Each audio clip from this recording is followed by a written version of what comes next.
고린도에 있는 하나님의 교회 곧 그리스도 예수 안에서 거룩하여지고 성도라 부르심을 받은 자들과 또 각 처에서 우리의 주 곧 그들과 우리의 주 되신 예수 그리스도의 이름을 부르는 모든 자들에게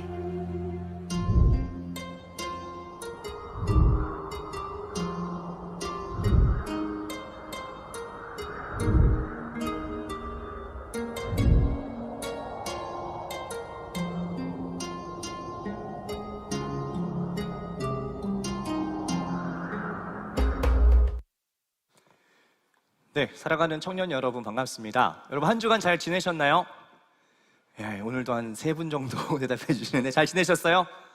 예, 이제 달이 바뀌어서 10월 달이 됐습니다. 예, 올해가 이제 딱 3개월밖에 남지 않았다는 아주 놀라운 소식을 접하고 저도 깜짝 놀랐습니다. 시간이 정말 빨리 지나가는구나 라는 생각이 들고요. 예, 날씨도 확실히 이제 하반기라는 것을 확실히 알 수 있는 그런 날씨가 된 것 같습니다. 많이 쌀쌀해졌는데요. 여러분 건강 잘 챙기시고요.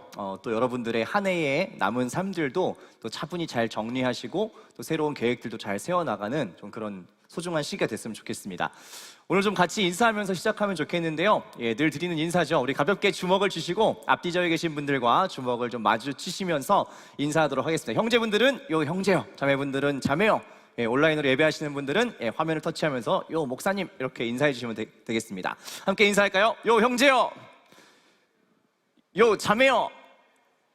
오늘 왜 이렇게 조용하지? 잠깐. 될 때까지 해야 되는.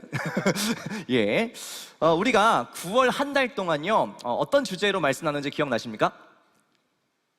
이럴 수가. 예, 어떤 주제였죠? 시리즈 설교의 주제 안식일은 저항이다 라는 주제를 가지고 성경이 말하는 안식의 의미를 함께 살폈습니다. 이제 달이 바뀌었기 때문에 새로운 시리즈 설교를 이제 구상을 하면서 어떤 얘기를 나눠야 되나 라고 생각을 하다가 교회에 대해서 좀 얘기를 하면 좋겠다 하는 생각이 들었어요. 올해 저희가 베이직 시리즈를 계속 하고 있는데 혹시 이것도 기억하시나요?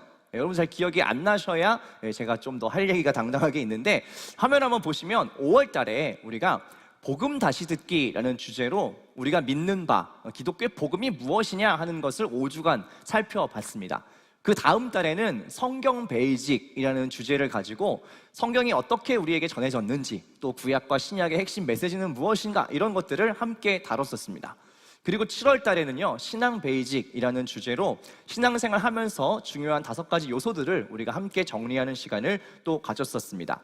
그래서 이번 달에는 교회 베이직이라는 주제로 교회란 도대체 무엇인가, 우리가 지금 속해 있는 이것이요, 교회는 무엇인가 하는 것을 우리가 함께 좀 살펴보면서 또 공동체, 교회 공동체는 어떠한 모습이어야 되는가를 좀 말씀을 통해서 함께 살펴보고자 합니다. 특별히 우리가 교회에 대해서 알아볼 수 있는 많은 성경의 이야기들이 있지만 그 중에서도 이번 한 달 동안은 고린도 전서라고 하는 이 신약의 한 책을 우리가 좀 집중적으로 살펴보려고 합니다.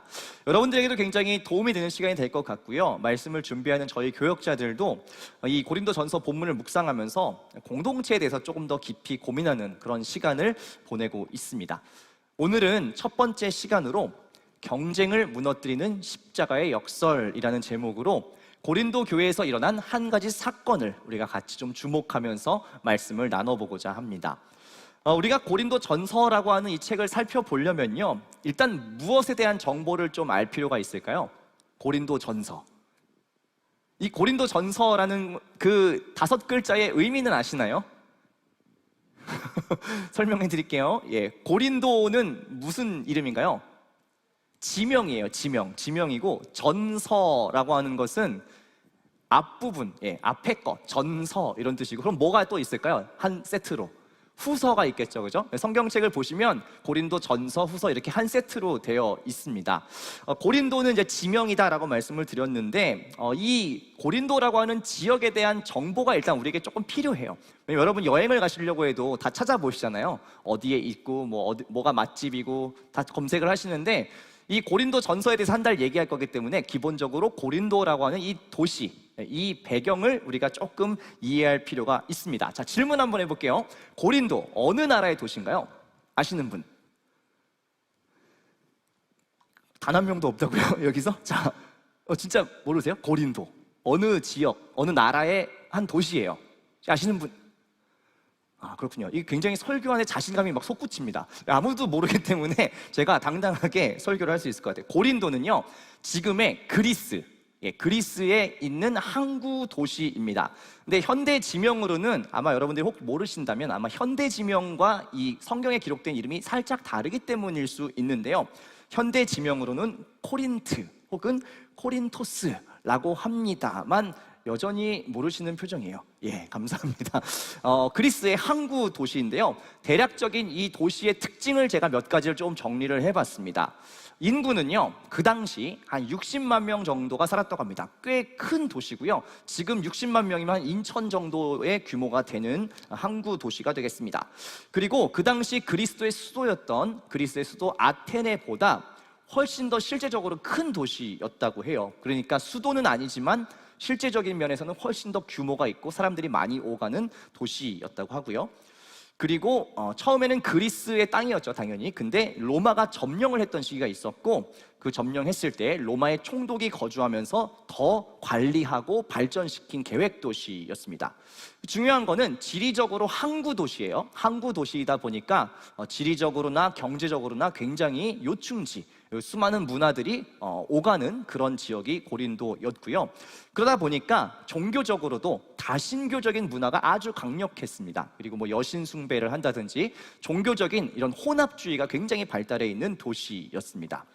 성경에 처음으로 고린도라고 하는 이 이름이 등장하는 것은 어디냐면 사도행전에 보면 사도 바울이 전도 여행을 이렇게 여러 차례 하게 되는데요. 특별히 2차 전도 여행 때 다니는 여정 중에서 이 고린도 지역을 가게 되고요. 1년 반 정도를 사도 바울이 여기서 머물면서 사람들에게 복음을 전하고 그 사람들이 모여서 교회 공동체가 시작됩니다. 이거 사도행전 18장에 기록이 되어 있어요.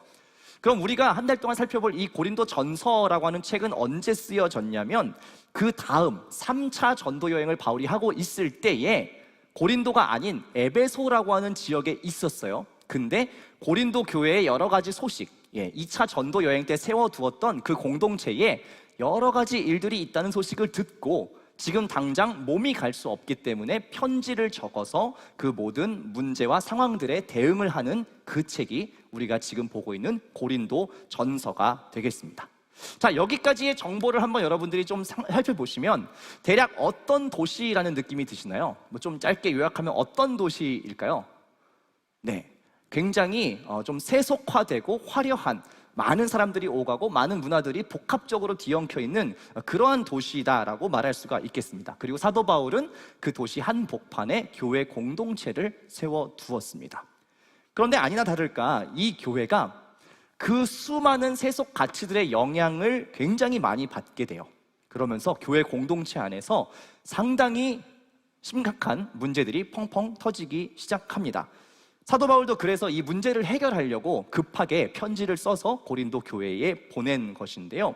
도대체 이 고린도 교회에 어떠한 문제들이 있었던 것일까요?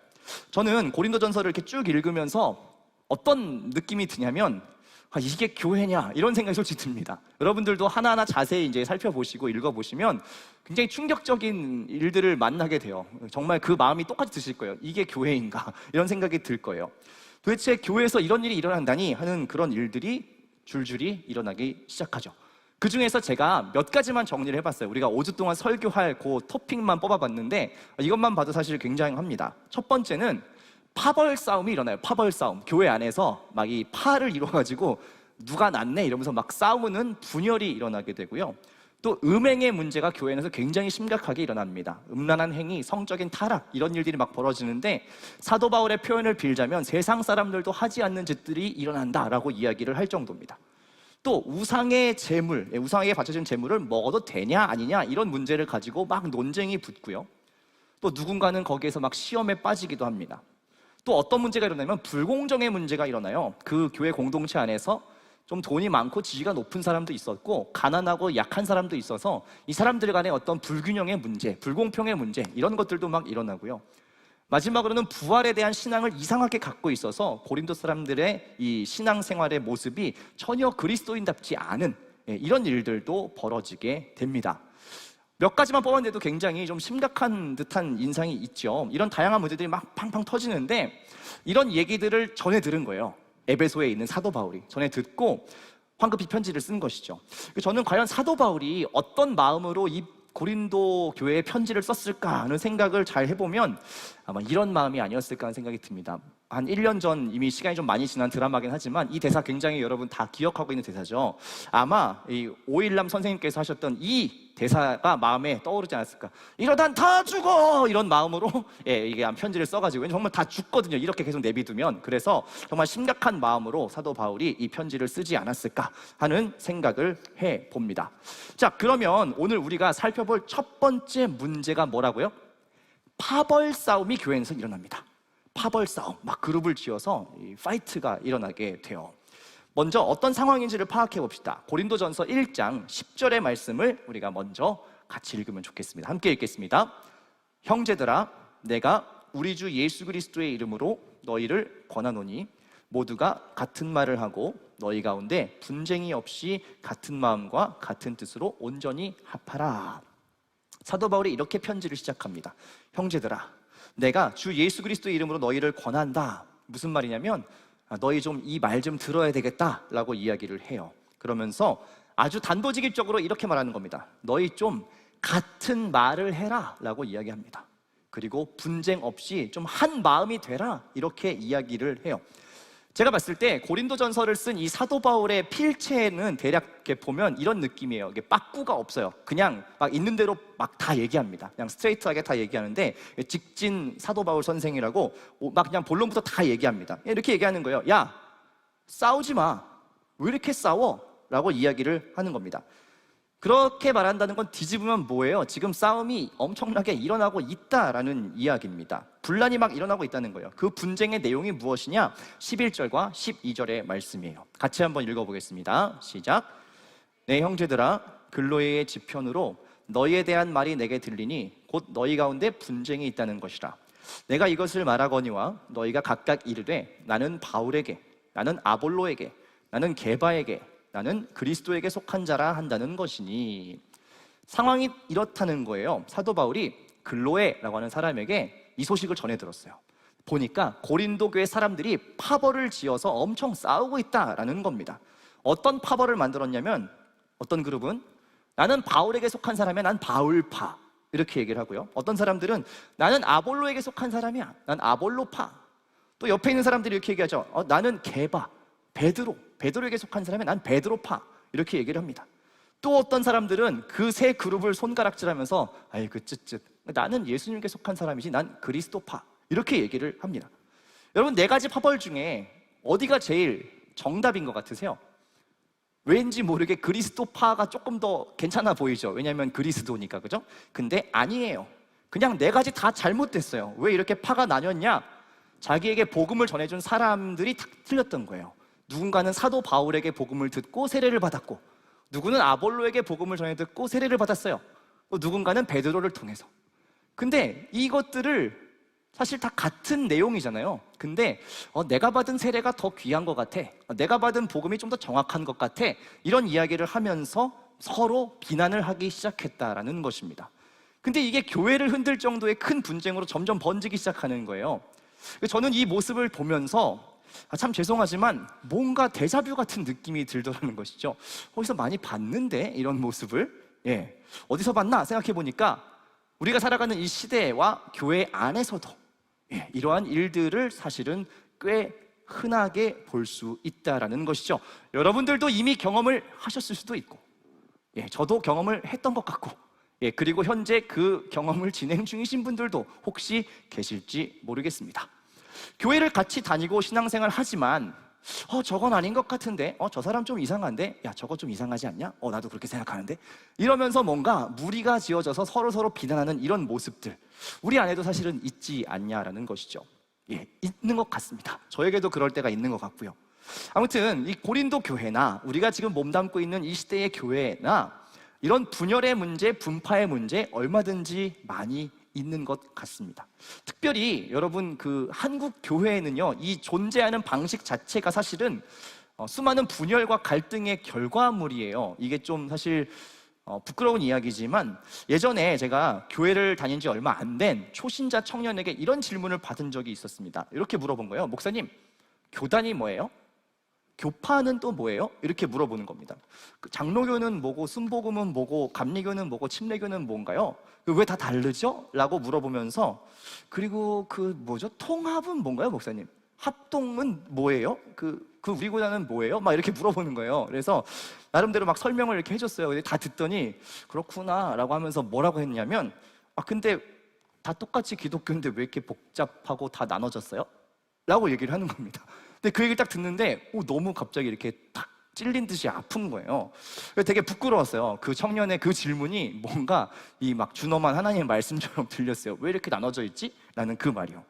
실제로 우리가 속해 있는 이 교단, 교파 이런 것들이 무슨 엄청난 입장 차이가 있는 게 아니거든요. 굉장히 사소한 차이인데 그것을 사실 좁히지 못해서 이렇게 또 세부적으로 막 나눠져 있는 그런 것입니다. 제가 드리고 싶은 말씀은 우리가 몸담고 있는 이 땅의 교회에도, 그리고 우리가 몸담고 있는 지금 이곳 교회에도 마치 2000년 전 고린도 교회처럼 이런 분쟁의 문제, 나눠지고 서로 경쟁하고 네가 맞다 내가 맞다 이런 모습들이 분명히 여전히 존재한다라는 것이에요. 그래서 오늘 우리가 이 사도 바울의 권면, 그럼 이런 상황에 사도 바울은 무엇을 이야기했는가라는 것을 잘 들어볼 필요가 있다는 것이죠. 사도 바울이 이 파벌 싸움을 하고 있는 고린도 교회 사람들에게 이렇게 이야기를 합니다. 먼저 고린도 전서 1장 25절의 말씀을 같이 읽겠습니다. 이게 굉장히 중요한 대전제예요. 우리 한 목소리로 읽겠습니다. 시작. 하나님의 어리석음이 사람보다 지혜롭고 하나님의 약하심이 사람보다 강하니라. 아멘. 제가 보니까 이 사도 바울의 논리적인 빌드업이 굉장히 탄탄한데 이렇게 얘기를 해요. 25절에 딱 전제를 뭐라고 박아놓냐면 하나님의 어리석음이 사람보다 훨씬 낫다라고 얘기해요. 그리고 하나님이 아무리 약하셔도 사람보다 강하다라고 이야기를 합니다. 즉 쉽게 얘기하면 이거예요. 야, 하나님보다 너네가 그렇게 대단해? 라는 전제를 딱 깔고 있는 겁니다. 야, 너희가 아무리 잘났어도 하나님보다 더하겠니? 너희가 아무리 능력이 있다고 해도 하나님보다 더하겠어? 야, 다 엎드려. 약간 이렇게 전제를 딱 깔아놓고 시작합니다. 바로바로 그냥 이렇게 뼈를 치면서 직진을 하십니다. 그러면서 이제 왜 너희가 분쟁하면 안 되는가 하는 것을 이야기를 하는데요. 26절부터 28절까지의 말씀입니다. 우리 이 말씀을 천천히 한번 읽어보도록 할게요. 시작. 형제들아, 너희를 부르심을 보라. 육체를 따라 지혜로운 자가 많지 아니하며 능한 자가 많지 아니하며 문벌 좋은 자가 많지 아니하도다. 그러나 하나님께서 세상에 미련한 것들을 택하사 지혜 있는 자들을 부끄럽게 하려 하시고 세상에 약한 것들을 택하사 강한 것들을 부끄럽게 하려 하시며 하나님께서 세상에 천한 것들과 멸시받는 것들과 없는 것들을 택하사 있는 것들을 패하려 하시나니. 아멘. 사도 바울이 이렇게 이야기를 하고 있는 겁니다. 야, 니네들을 한번 봐라. 너희가 그렇게 똑똑하고 정말 대단하더냐? 내가 보니까 딱히 그렇지도 않아. 다. 그런데 왜 하나님이 너희를 택하신 줄 아니? 너희가 잘나서? 아니야. 똑똑해서? 아니야. 오히려 이렇게 부족하고 지혜 없는 사람들을 선택해야만 세상 사람들에게 예수 그리스도의 십자가가 얼마나 놀라운 것인지를 보여줄 수 있기 때문에 너희가 선택받은 거야 라고 이야기를 하는 것이죠. 착각하지 마라. 너희 다 고만고만하다. 그러니까 고만해라. 사도 바울 형님이 라임이 어마어마합니다. 고만고만하니까 고만해. 이렇게 이야기를 하시죠. 이게 굉장히 중요한 메시지예요. 고린도 교회 사람들이 왜 그렇게 박터지게 싸운지 아십니까? 내가 잘났다고 생각했기 때문이에요. 내가 확실히 저 사람보다 훨씬 나은데? 저 사람보다 내가 훨씬 더 제대로 믿고 있는 것 같은데? 이 마음이 있었기 때문에 엄청나게 싸우기 시작했다는 거죠.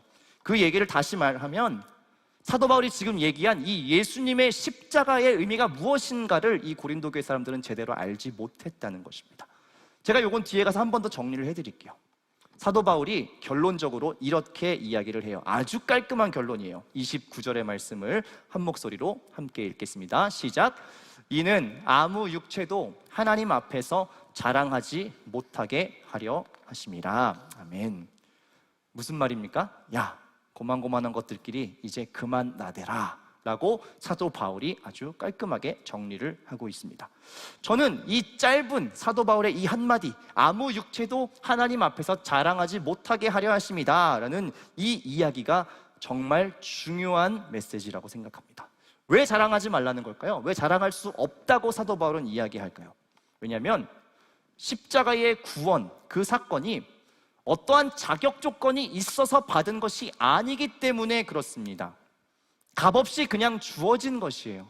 내가 받을 만한 조건이 있어서 받은 사람이 아무도 없기 때문에 어떤 사람도 하나님 앞에서 당당하거나 자랑할 수 없다라고 이야기하고 있다는 것이죠. 즉 십자가의 사건, 이 구원의 사건은 감사하고 겸손하게 나아가야 될 일이지 이걸 가지고 자랑하거나 교만을 떨 일이 아니라고 분명히 사도 바울은 이야기하고 있는 것입니다. 그런데요, 고린도계 사람들이 이거를 몰랐을까요? 예, 몰랐습니다. 그럼 복음을 안 들은 걸까요? 아니요, 들었어요. 그런데 무슨 문제가 있었냐면 예수 그리스도의 이 십자가의 의미가 자기의 삶 가운데 아직 체화되진 않은 거예요. 그냥 교리적인 어떤 믿음 이런 건 있었어요. 그 들어보니까 좋잖아요. 내세에 영생할 수 있는 이야기라고 하고 뭔가 구원이라고 하니까 사람들이 괜찮아 보여요. 이게 나한테 있으면 훨씬 좋은 것 같아. 오케이, 수용. 근데 뭐가 아직 안 됐다고요? 체화가 안 된 거예요. 그리고 그 십자가의 의미에 대해서 깊이 고민하지 않았어요. 그냥 구원 받는데, 영생 받는데 좋아 보인다? 오케이, 믿을게요. 이 정도의 반응을 가지고 있었어요. 그리고 실제로 교회 안에서 행동하는 것들은 뭘 따라서 한 거예요? 그냥 교회 밖에 있는 여러 가지 세속적인 기준, 누가 더 우월하냐, 그 기준을 그대로 가지고 교회 안에서 작동시키고 있었기 때문에 이 사람들이 박 터지게 싸우기 시작했다라는 것이죠. 하지만 여러분, 제가 오늘 말씀을 통해서 여러분들께 분명히 말씀드리고 싶은 것은 이것입니다. 예수 그리스도의 십자가에는 훨씬 더 중요한 의미가 있는데 그것을 사도 바울의 이야기를 빌자면 십자가는 역설이다라는 겁니다. 역설. 조금 어려운 말인데요, 반전 있다는 거예요. 반전. 그냥 세상의 일반적인 가치관과 그 기준이 아니라 그걸 뒤집는 역전이 있다는 거예요. 어떤 역전이 있냐면 하나님이 인간의 현실로 뚫고 들어오는 역설. 이건 일반적인 타 종교에는 전혀 없는 거예요. 사람이 하나님께 정성을 가지고 올라가야 되는 것이죠. 근데 하나님께서 이 땅으로 뚫고 내려오시는 이 역설이 한 번 있어요. 그 또 어떤 역설이 있느냐, 내가 구원받을 만한 조건이 없는데 나를 구원하신 그 역설이 있어요. 또 오늘 본문에서 말한 대로 어떤 역설이 있어요? 어리석은 자들을 불러서 똑똑한 사람들을 부끄럽게 하시는 그 하나님의 역설이 있어요. 그리고 없는 자들, 가난한 자들을 불러서 있는 자들, 부한 자들을 부끄럽게 하시려는 그 하나님의 의도와 역설이 있다는 거예요. 그렇기 때문에 십자가는 기본적으로 세상의 일반적인 가치관을 역행하고 뒤집고 반전시키는 역설입니다. 그런데 고린도 교회 사람들이 이걸 몰랐던 거예요. 복음 듣고 영생 얻고 구원받는다고 하니까 그게 좋아서 믿을게요, 나 믿음 있어요 라고 했지만 실질적인 그들의 삶의 모습은 이 십자가의 역설을 모르는 사람들의 행동이었다는 겁니다. 그냥 예수 믿는 것, 구원받은 것, 그냥 뭔가 내 삶이 좀 더 나아지는 훈장처럼 여기고 오히려 구원 그 자체를 뭘로 쓰고 있는 줄 아세요? 경쟁하듯 하고 있는 거예요. 내 구원이 훨씬 우월한데? 아니 내가 믿는 게 훨씬 더 치밀하고 확실한데? 너 그것 좀 이상한데? 이렇게 막 싸우고 있다는 것이죠. 사랑하는 청년 여러분, 이 십자가의 역설을요 모르면 놀랍게도 교회를 다니고 신앙생활 하는 것처럼 말하지만 세속적인 가치관을 그대로 따르면서 교회 안에서 행동하게 됩니다. 내가 더 낫다, 내가 더 높다, 너는 그것 좀 아닌 것 같다, 이런 얘기를 하는 거죠. 그건 다 사실 어디에서 이루어지는 행동들이에요? 일반적인 세속 가치관의 경쟁 시스템에서 하는 이야기들이에요. 그런데 교회 안에서 똑같이 그것을 하고 있다라는 것은 뒤집어 말하면 우리가 십자가의 역설이 무엇인가를 바르게 알지 못한다는 것입니다. 제가 사도 바울처럼 조금 더 강하게 직진 모드로 얘기해 볼까요? 여전히 이런 짓들을 하는 사람들은요 예수 그리스도의 복음을 반쪽밖에 모르는 그런 사람들일 수 있습니다. 참된 구원이 무엇인지 모른다는 거예요. 교리적으로는 믿지요. 하나님도 믿고 예수님도 믿고 천국도 믿습니다. 하지만 그 사람의 삶 가운데 참된 구원의 능력이 작동하지 않을 가능성이 아주 농후합니다. 사랑하는 청년 여러분, 저와 여러분들의 삶을 한번 생각해 보면 참 좋겠어요. 여러분들은 예수 그리스도의 이 십자가의 구원을 받으셨습니까? 여러분, 이 진리를 여러분 믿고 영접하셨습니까? 아직 아무도 없으신가요? 그럼 다시 5월달로 돌아가서 복음 다시 듣기부터 설교하도록 하겠습니다. 여러분들 아마 교회를 오래 다니셔서 이 복음에 대한 어떤 수용, 그 믿음 다 있으실 거라고 저는 생각을 해요. 그런데 여러분 한 가지만 더 여쭐게요. 그럼 여러분 이 십자가가 가지고 있는 역설적인 의미도 여러분 알고 계시고 그 가치관을 따라 살고 계십니까? 자격 없는 내가 구원받았다, 그리고 나의 삶을 통하여서 하나님께서 이 십자가의 역설의 은혜를 드러내시고 전하게 원하신다, 여러분 이것도 같이 믿고 따르고 계십니까? 만약 이것을 알지 못하고 여러분들이 수용하지 못한다면 아마 저와 여러분들은 교회 안에서도 여전히 세속적인 가치관과 원리를 가지고 신앙생활을 하게 될 겁니다. 섬김을 할 때도 마찬가지고요, 봉사를 할 때도 마찬가지고요. 그게 그냥 우리의 자랑과 교만과 의로움이 될 위험성도 있다는 말씀입니다. 여러분, 교회는 무엇인지 아십니까? 복음에 대한 올바른 이해를 가진 사람들이 모여서 하나됨을 이루는 것이 참된 교회입니다. 복음에 대한 바른 이해, 십자가에 대한 올바른 이해를 하지 않으면 교회는 교회답기가 심히 어렵습니다. 그런데 참 안타까운 것은 뭐냐면 교회가 십자가의 이 역설로 인해서 작동하는 공동체가 아니라 자꾸만 자기의 욕망과 자기 증명의 경연장처럼 돼가고 있다는 사실이에요. 여러분, 교회는요 욕망의 경연장이 아닙니다. 그것을 투사하는 곳이 아니에요. 우리의 욕망을 펼치는 그런 곳이 아닙니다. 오히려 세상의 가치관이 아니라 그것에 반대로 역행하는 십자가의 역설로 작동하는 공동체가 교회라고요. 세상과 다른 그 기준으로 움직일 수 있어야 하는 것이 교회다움입니다.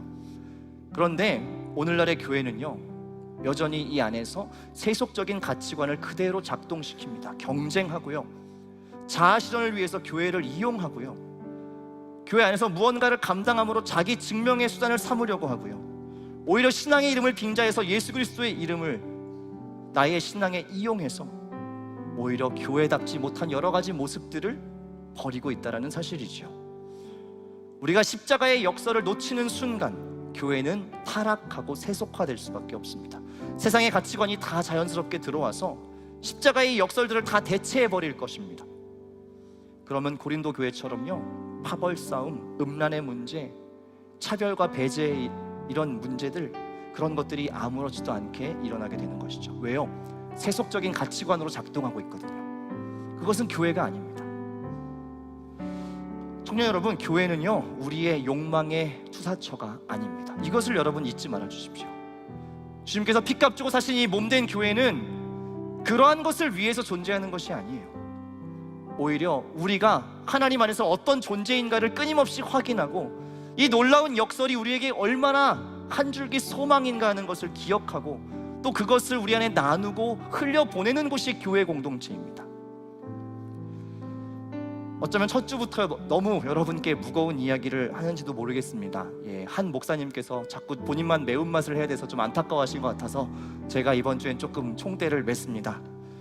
그러나 이 얘기는요 정말 저도 안타까운 마음을 가지고 말씀드립니다. 목회자인 저 스스로에게도 너무나 고민해야 될 이야기입니다. 교회가 무엇인가? 교회 공동체가 무엇인가? 우리는 어떠해야 하는가? 저에게도 굉장히 깊은 고민이 필요한 주제입니다. 저는 여러분들께 부탁을 좀 드리고 싶습니다. 저와 신앙의 선배들, 저를 포함한 많은 신앙의 선배들이 행한 여러 가지 일들로 인해서 사실 이 땅의 교회가 점점 더 어려움을 겪고 있다고 생각합니다.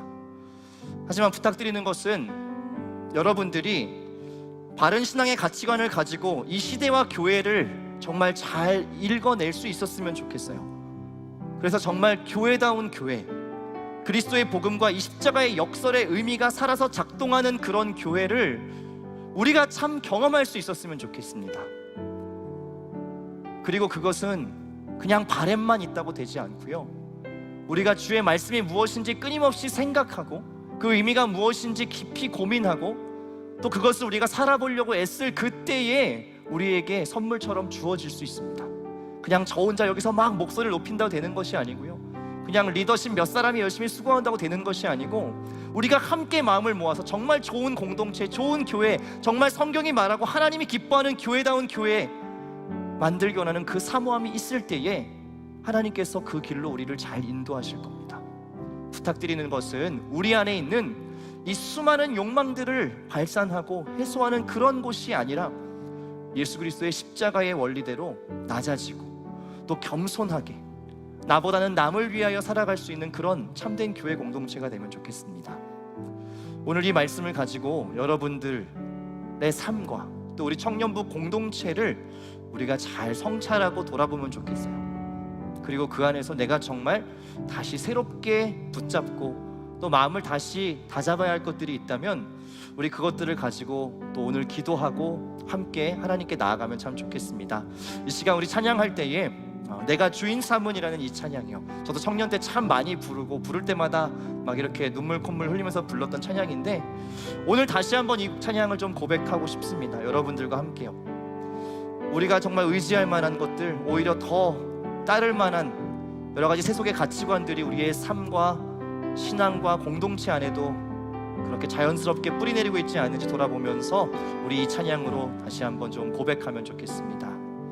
내가 주인 삼은 모든 건 내려놓고 내 주 대신 주 앞에 나가 내가 사랑했던 모든 건 내려놓고 주님만 사랑해.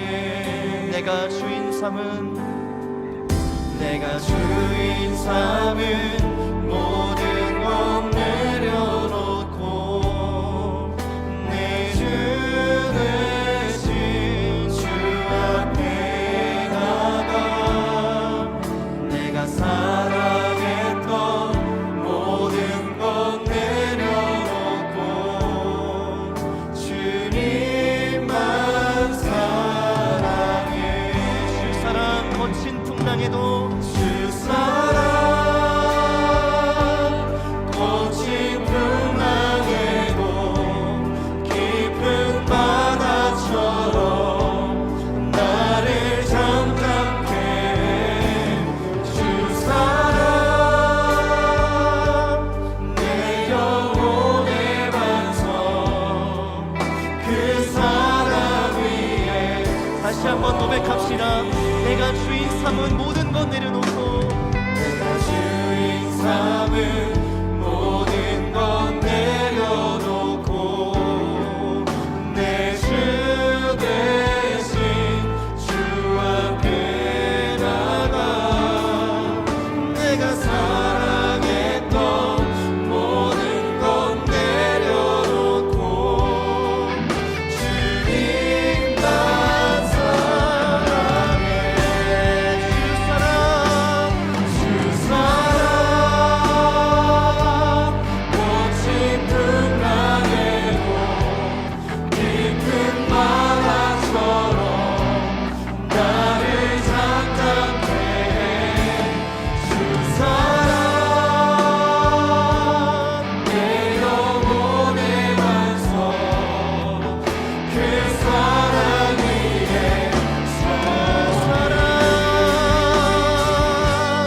주 사랑 거친 풍랑에도 깊은 바다처럼 나를 잠잠케 하네. 주 사랑 내 영혼의 반석 그 사랑 위에 우리 가슴에 손을 얹고 한 번 더 고백합니다. 주 사랑 거친 풍랑에도 깊은 바다처럼 나를 잠잠케 하네. 주 사랑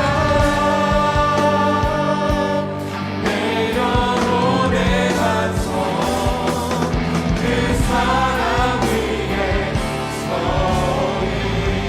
우리 이 시간 함께 기도할 때에 먼저는 우리 안에 그 예수 그리스도의 십자가의 역설의 의미가 다시 한번 새롭게 발견될 수 있기를 기도하면 좋겠습니다. 우리가 신앙생활을 오래 하다 보면 그 놀라운 십자가의 역설의 은혜가 우리에게 너무나 당연하고 놀랍지 않은 일이 되기가 쉽습니다. 우리가 무언가 자격이 있어서 잘 준비되어서 그럴 만한 사람이어서 여기에 있다라고 우리가 착각하고 오해하기가 참 쉽습니다. 이 시간 여러분 다시 한번 그 십자가의 의미를 기억하며 기도하실 때에 내가 어떠한 자격이 있지 않음에도 불구하고, 그럼에도 불구하고 나를 사랑하시고 먼저 찾아와 주시고 나를 구원으로 인도해 주신 하나님의 놀라운 은혜를 우리가 감사하고 그렇게 주님께 감격하며 다시 한번 감사의 기도, 다시 한번 이것을 가지고 겸손하게 주님 앞에 나아갈 수 있게 해달라고 우리 한 번 더 이 십자가의 의미를 기억하며 합심하여 기도하며 나아가겠습니다. 주여,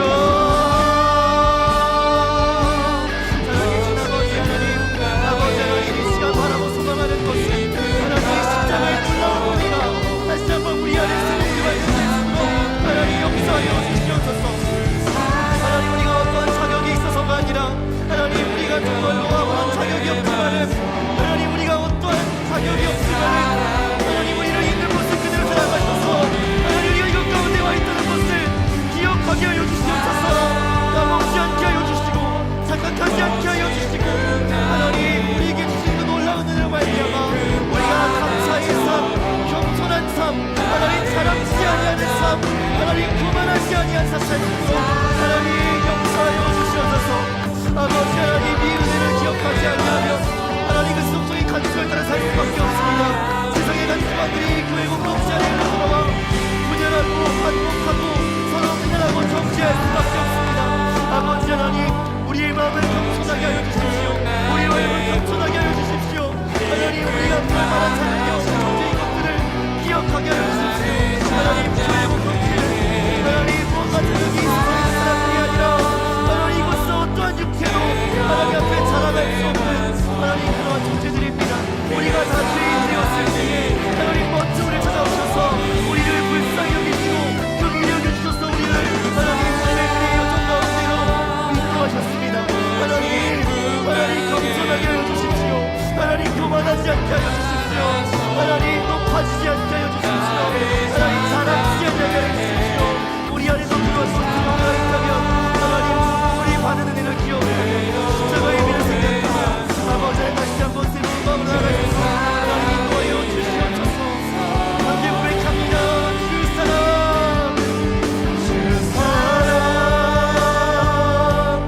거친 풍랑에도 깊은 바다처럼 나를 잠잠케 해. 주 사랑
같이 기도하면 좋겠습니다.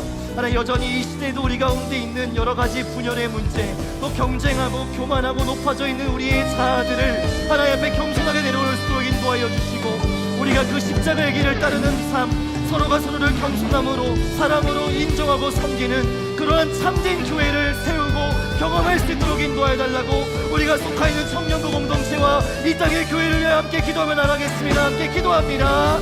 살아계신 아버지 하나님, 또한 이 시간 이 청년부 공동체를 위하여서 기도하며 나아갑니다. 또 이 땅의 모든 교회 공동체를 위하여 기도합니다. 하나님, 우리가 십자가 앞에 늘 겸손한 마음으로 나아갈 수 있도록 역사하여 주시고, 하나님, 우리의 교만과 우리의 높아진 모든 자아와 하나님, 우리의 완악해진 마음과 아버지 하나님, 잠깐 여러 가지 우리의 기준들을 하늘 앞에 겸손히 내놓을 수 있도록 도와주시고, 예수 그리스도의 십자가 앞에 우리의 삶을 겸손하게 내어드리며 서로를 용납하고 인정하고 정말 나아갈 수 있는 귀한 교회로 나아갈 수 있도록 역사하여 주시고, 하나님, 이 땅 가운데에서 하나님 세우신 그 주의 몸된 교회에 놀라운 능력을 경험할 수 있기를 원합니다. 하나님, 그 교회됨을 우리가 깊이 만날 수 있기를 원합니다. 하나님, 우리를 새롭게 하여 주시고, 하나님, 우리를 겸손케 하여 주시고, 하나님, 우리를 스스로 그 모든 분열과 반복들이 하나님 멈춰지게 하여 주시고, 그 모든 깨어진 것들, 상한 것들 나를 다시 한번 회복되게 하여 주시고, 하나님 도와여 주시기를 원하오니 하나님 붙잡아 주시옵소서. 하나님, 참된 교회 될 수 있도록 역사하여 주시옵소서. 아버지, 이렇게 하실 주님, 하나님이여서 바라며 나갑니다. 기도하며 나갑니다. 바라며 나갑니다. 하나님, 역사하여 주시옵소서. 아버지, 우리 다시 한번 전심으로 주님 앞에 나갑니다. 우리의 심령 주의 것이니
살아계신 하나님, 오늘 고린도 교회의 모든 상황을 통하여서 우리가 살아가는 이 시대의 교회됨의 모습을, 또 우리 자신의 모습을 이렇게 돌아봅니다. 하나님, 십자가가 어떤 의미인지, 우리가 어떤 사랑과 은혜를 입었는지 그것 잊어버리면 교회가 교회될 수 없음을 우리가 말씀 가운데 분명히 발견합니다. 하나님, 바라고 소망하는 것은 우리의 평생의 신앙의 여정 가운데 그 십자가의 의미를 늘 잊지 않고 살게 하시고, 그 십자가의 역설의 은혜를 우리가 마음껏 누리며 또한 그것을 살아내며 또 흘려보낼 수 있는 참된 교회가 될 수 있도록 하나님, 우리를 새롭게 하여 주시고 선한 길로 인도하여 주시기를 원합니다. 특별히 우리가 속해 있는 청년부 공동체를 위해 기도하는 것은, 하나님, 우리가 참으로 교회라고 말할 만한, 공동체라고 말할 만한 그러한 교회, 그러한 공동체를 맛볼 수 있도록 하나님 도와주십시오. 여러 가지 상황과 환경으로 인하여서 우리가 많이 무너져 있고 약해져 있고, 또 서로를 향한 사랑과 관심이 많이 느슨해져 있습니다. 그러나 주님, 다시 한번 우리 가운데 큰 은혜를 허락하여 주셔서 이 교회 공동체가 다시 한번 교회다워질 수 있도록, 참 공동체다워질 수 있도록 그 은혜와 은총을 우리 가운데 허락하여 주옵소서.